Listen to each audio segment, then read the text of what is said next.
Hai semua, salah satu jembatan yang paling ikonik adalah jembatan Øresund yang menghubungkan antara Denmark dan Swedia.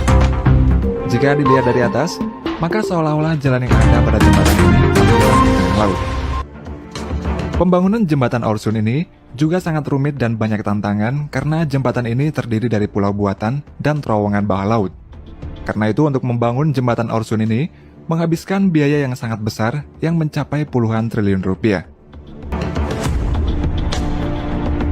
Jembatan Øresund mulai dibangun pada tahun 1995 dan selesai pada tahun 1999. Jembatan ini menghubungkan antara kota Copenhagen, yang merupakan ibu kota di Denmark, dengan kota Malmö yang merupakan kota terbesar ketiga di Swedia. Panjang total jembatan Øresund ini adalah 15,8 km, yang terdiri dari 7,8 km jembatan di atas laut, pulau buatan yang bernama Peberholm sepanjang 4 km, dan terowongan bawah laut yang bernama Drogden Tunnel sepanjang 4 km. Jembatan ini terdiri dari 2 dek. Untuk dek atas dilalui oleh kendaraan mobil, sedangkan untuk dek bawah dilalui oleh kereta api yang memiliki kecepatan maksimum hingga 225 km per jam. Untuk biaya pembangunan jembatan ini juga sangatlah besar, yaitu mencapai 4,5 miliar US dollar atau setara dengan 65,2 triliun rupiah dengan kurs sekarang. Dan setiap pengendara yang akan melewati jembatan Øresund ini akan dikenakan biaya sebesar 50 US dollar. Untuk membangun jembatan Øresund ini, ada beberapa tantangan yang harus dihadapi. Yang pertama, jembatan harus dibangun cukup tinggi supaya kapal laut bisa melintas di bawahnya. Kemudian tantangan yang kedua, apabila jembatan Øresund ini dibangun terlalu tinggi, maka dikhawatirkan pilon atau tower jembatannya dapat mengganggu jalur penerbangan di Bandara Copenhagen di Denmark, yang mana lokasinya ini tidak jauh dari jalur tersebut. Oleh karena itulah, jembatan ini dikombinasikan dengan terowongan bawah laut untuk mengatasi masalah tersebut. Saat rancangan jembatan dan terowongan telah disetujui, tantangan lain muncul, yakni tidak ada pulau untuk melakukan transisi dari jembatan ke terowongan. Dan untuk mengatasinya, akhirnya dibangun sebuah pulau buatan yang diberi nama Peberholm. Pembangunan proyek jembatan yang menghubungkan antara Copenhagen dan Malmö ini harus selesai dalam waktu 5 tahun, yang meliputi jembatan kabel stay, pulau buatan, dan terowongan bawah laut. Sedangkan untuk pembangunan pulau buatan itu sendiri harus selesai dalam waktu 14 bulan, oleh karena itulah pulau buatan tersebut dikerjakan terlebih dahulu dalam prosesnya. Proses pembangunan pulau buatan diawali dengan membangun perimeter, dan perimeter ini dibangun dengan cara menimbun air laut dengan bebatuan dari pertambangan di Swedia.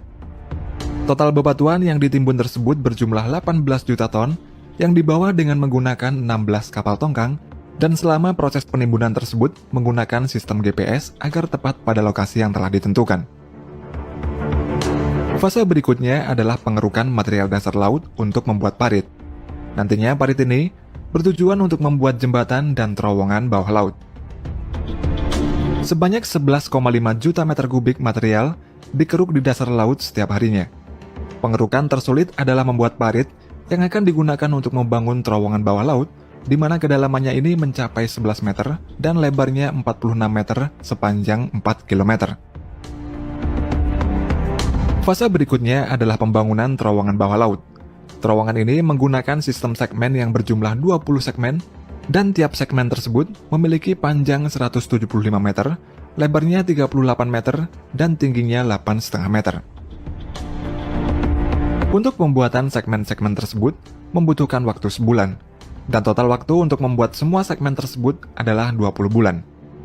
Nantinya segmen-segmen tersebut akan ditenggelamkan ke dasar laut, kemudian agar tepat posisi penurunannya mereka menggunakan GPS.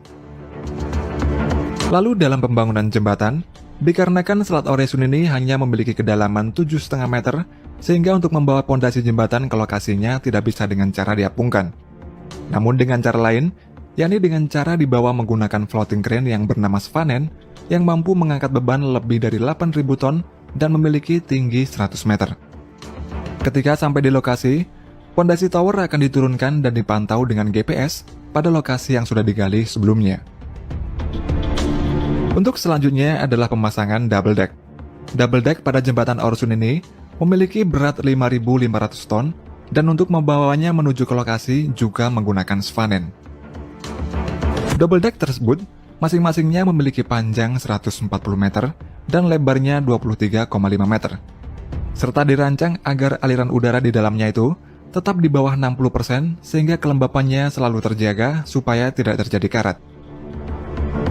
Setelah jadi, jembatan ini ditopang dengan 4 pilon atau tower utama yang masing-masing tingginya 204 meter. Untuk tinggi jembatan ini dari permukaan air laut adalah 57 meter, panjang bentang double deck jembatan utama adalah 490 meter yang terdiri dari 160 kabel dan memiliki lebar 23,5 meter.